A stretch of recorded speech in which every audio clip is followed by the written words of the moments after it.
Hello ladies and gentlemen, today we are continuing with our series on Combined Science Specimen paper, November 2020. We are going to revise chemistry section. We'll revise all the questions from number 10 to number 12. In exam, you choose 2 questions, but as we are doing our revisions, we'll cover all the questions. I hope you had subscribed so that you don't miss any video for anything. It helps you to be up to date. My advice to you, young generation, is to take these revisions seriously so that you pass in your exams in November. Maths and science are prerequisite subjects. It is difficult to get employed if you don't have these subjects. Even if you feel like you don't want to pursue maths and sciences at A level, you want to go for commercial or arts, O-level science and O-level maths are required, and these days they are specifying that they don't want more than 2 sittings. So revise well so that you pass. Number 10A, define the term atom. So an atom is the basic unit of an element. It consists of a nucleus that have protons and neutrons surrounded by a cloud of electrons. Part 2. State the 2 subatomic particles found in the nucleus of an atom. That is what I have specified in the definition. I have defined an atom as a basic unit of an element consisting of nucleus of protons and neutrons surrounded by a cloud of electrons. So our answer on part 2 is protons and neutrons. Part B, determine the empirical formula of a compound made up of 75% by mass carbon and 25% by mass hydrogen. You should know what we mean when you are saying empirical formula. It is the simplest whole number ratio of atoms present in a compound. So the first thing is to find the number of moles for atoms that are present. We find the number of moles by saying the given percentage divided by the atomic mass of the compounds, of the elements in the compound. So for example, here we have carbon. To find the number of moles of carbon, we are going to say 75% divided by 12. So we say 75 divided by 12. And we obtain our answer is 6.25 moles. And in the next step, we want to find the number of moles of hydrogen. The percentage that we are given is 25%. So we say 25% over atomic mass of hydrogen, which is 1, and we get 25 moles. After this, we are going to divide by the smallest number of moles, which is 6.25. If we say 6.25 divided by 6.25, we obtain 1. And if we say 25 divided by 6.25, we are going to obtain 4. So it means the empirical formula is going to be carbon and 4 hydrogens. So this is the empirical formula of the compound which we are given. Part C, sodium hydroxide solution reacts with dilute nitric acid to form a salt and a water. State the type of reaction that occurs. So we are having sodium hydroxide as a base and dilute nitric acid as the acid. So the reaction between a base and an acid is known as neutralization reaction. So our answer on C part 1 is neutralization reaction. Part 2, Determine the chemical formula of the salt. So I'm going to write the equation for the reaction between sodium hydroxide and dilute nitric acid. So sodium hydroxide is written like this. It is going to be in aqueous state, and then we are going to add nitric acid. Nitric acid is like this. It is an aqueous state. This reacts to give us sodium nitrate and water. So this is the salt and this is the water. In our question, we are supposed to determine the chemical formula of the salt. This is the chemical formula of the salt, sodium nitrate. This was the complete solution for number 10. On number 10, part 1, we're supposed to define the term atom. So atom is the basic unit of an element consisting of the nucleus of protons and neutrons surrounded by a cloud of electrons. On part 2, we're supposed to state the two subatomic particles found in the nucleus of an atom. These are protons and neutrons. And then on part B, we're supposed to determine the empirical formula of a compound made up of 75% by mass carbon and 25% by mass hydrogen. So this is how you calculate. You first need to find the number of moles of the elements that are present in the compound.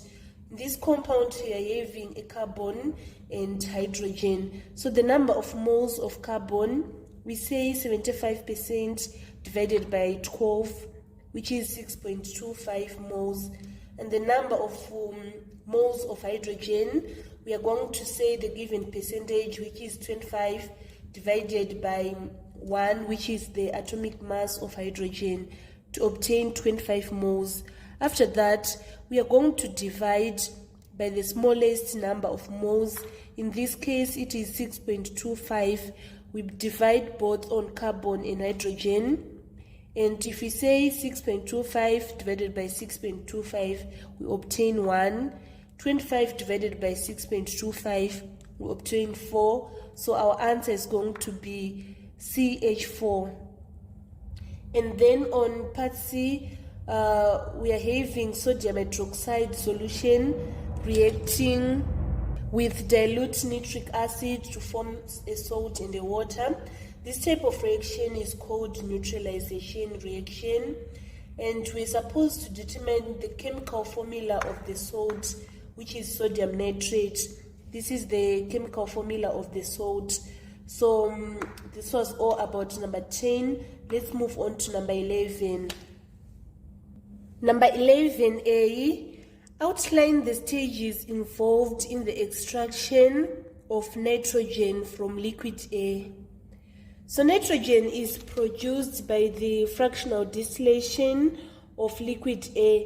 In this process, air is first cooled to a temperature below that of boiling points of its major components, a temperature that is less than negative 200 degrees Celsius.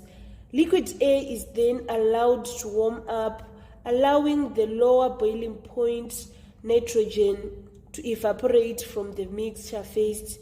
Nitrogen gas escaping from the liquid air is then captured, cooled, and then liquefied once more.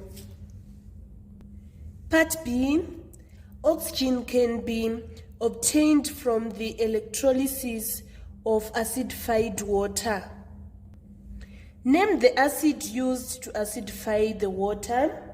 Sulfuric acid is used to acidify the water.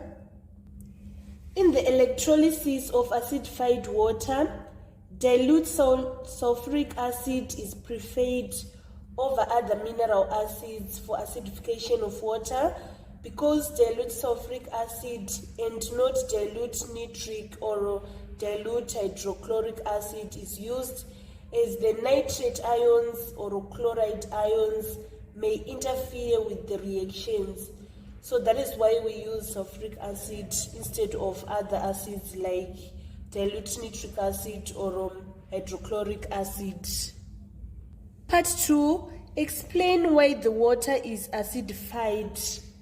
The concentration of ions in pure water is very low, and hence it is a poor conductor of electricity.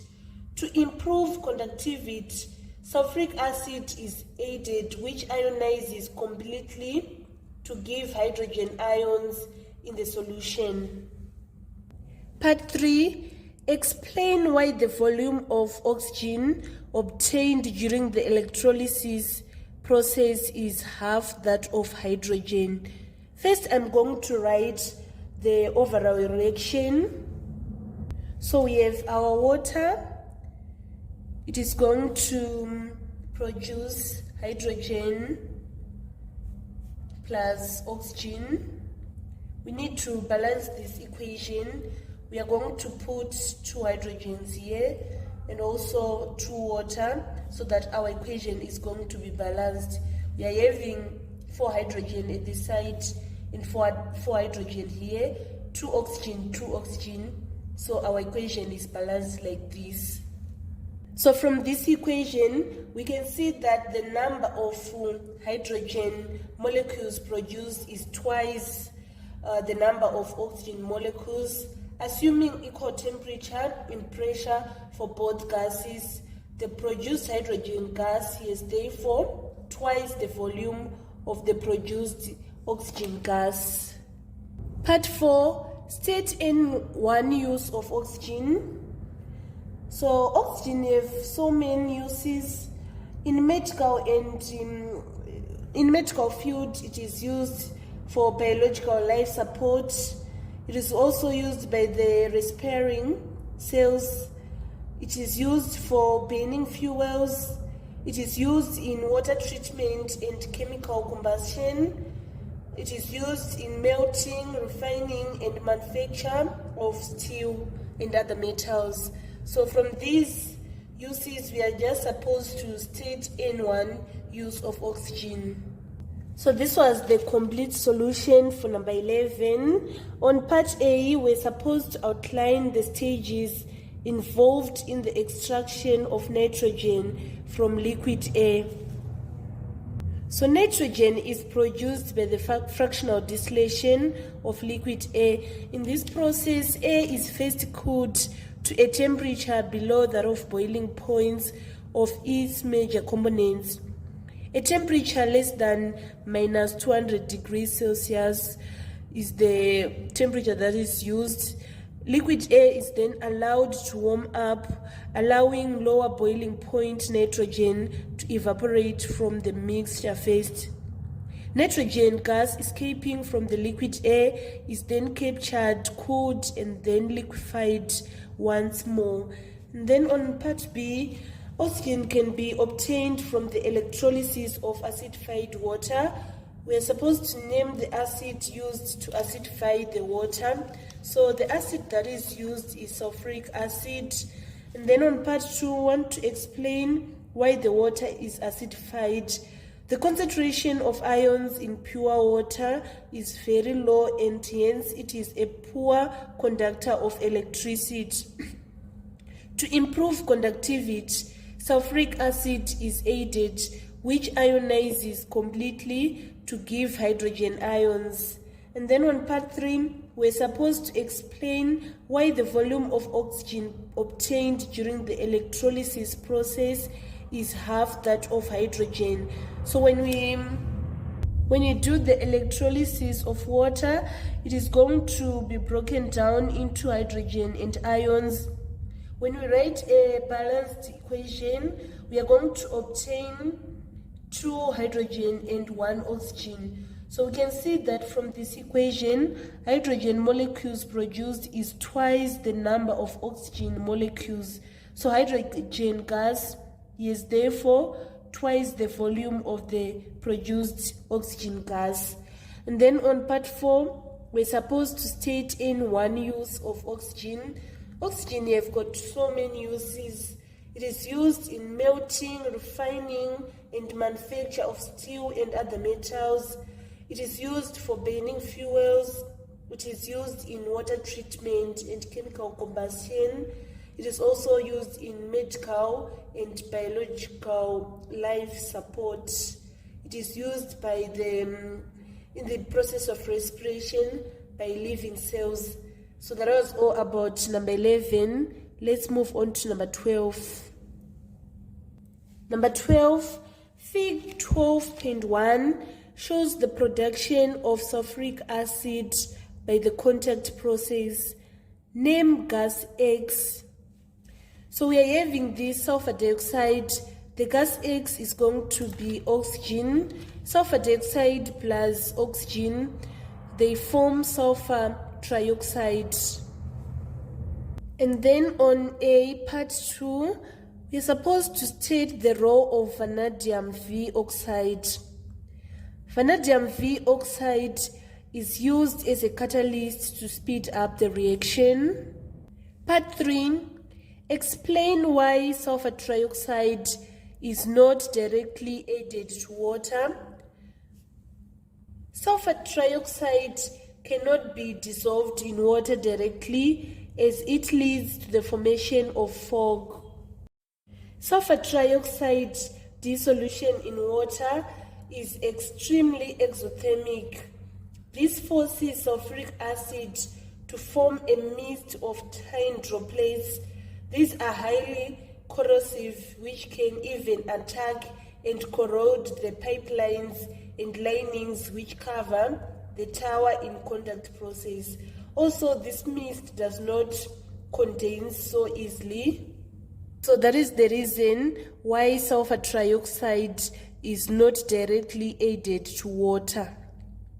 On number 4, we want to define the terms exothermic and reversible.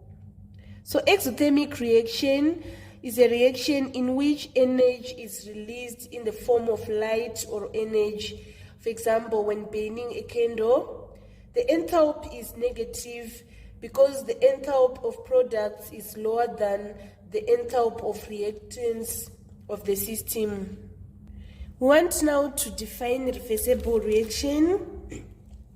An example of reversible reaction is the reaction of sulfur dioxide and oxygen to make sulfur trioxide. So we are having sulfur dioxide plus oxygen in order to give us, the sign is not like this. The sign of reversible, it is going to be like this. And we write sulfur trioxide. So for it to balance, we need to have 2 sulfur dioxide reacting to give us 2 sulfur trioxide. So a reversible reaction is a chemical reaction where reactants form products that in turn react together to give the reactants back. Part B, ammonium sulfate is a fertilizer produced from sulfuric acid. Calculate the percentage composition by mass of nitrogen in ammonium sulfate. So to calculate the percentage composition by mass of nitrogen in ammonium sulfate, we are going to say mass of nitrogen divided by the mass of all the molecules present in this compound times 100. So the mass of nitrogen, we are having nitrogen here. We have 2 nitrogens. This 2 is going to affect this 1 nitrogen, so that we have 2 nitrogen. And the molar mass of nitrogen is 14 if we look on the periodic table. So the mass of nitrogen, we are going to say 14 times 2. And then the mass of the molecules in ammonium sulfate. So we say 14 times 2, and then 4 times 2, and then we have this sulfur, which is 32, and then we say 16 times 4. So we need to calculate the total number of molecules, the mass of the molecules, I mean. So if you say 14 times 2, We write it here, 14 times 2 plus 8 plus 32 plus 4 times 16. 14 times 2 is equals to 28. And then if we say 14 times 2 plus 8 plus 32 plus 64, we obtain 132. And now we say 28 over 132 times 100 to get the percentage. If we punch on the calculator, we are obtaining 21.21%. That is going to be our final answer. So this was the complete solution for number 12. On number 12A, we're supposed to name the gas that reacts with sulfur dioxide. It is oxygen. We are going to react sulfur dioxide plus oxygen to form sulfur trioxide. And then on part 2, we're supposed to state the role of vanadium V oxide. It is used as a catalyst to speed up the chemical reaction. And then number 3, we're supposed to explain why sulfur trioxide is not directly added to water. Sulfur trioxide cannot dissolve in water directly as it leads to the formation of fog. Sulfur trioxide dissolution in water is extremely exothermic. This forces sulfuric acid to form a mist of tiny droplets. These are highly corrosive, which can even attack and corrode the pipelines and linings which cover the tower. And then on part 4, we're supposed to define the term exothermic and reversible. Exothermic reaction is a reaction in which energy is released in the form of light or energy, for example, when burning a candle. And the enthalpy is negative because enthalpy of products is lower than enthalpy of reactants of the system. And then reversible reaction is a chemical reaction where reactants form products that in turn react together to give a reactant back. For example, in the contact process, the reaction of sulfur dioxide and oxygen to form sulfur trioxide is a reversible reaction, and this is the sign that is used for reversible reaction. And then on part B, we are having ammonium sulfate, which is a fertilizer which is being produced from sulfuric acid. We're supposed to calculate the percentage composition by mass of nitrogen in ammonium sulfate. So this is how we calculate. We say mass of nitrogen over the mass of the molecules present in ammonium sulfate times 100. So the mass of nitrogen, we are having 2 nitrogen on ammonium sulfate, so we say 14 times 2 to obtain 28. And then the mass of the molecules present in ammonium sulfate, we are going to say nitrogen times 2, 4 hydrogen times 2, plus sulfur plus 4 oxygen in order to get amount of 132. So we then say 28 over 132 times 100 to get our final answer is 21.21%. So this marks the end of our revision today on chemistry section. Thank you so much, guys, for following me on this channel. Don't forget to subscribe, like, and share my videos. I love you all. This is Evelyn signing out. See you tomorrow on physics section.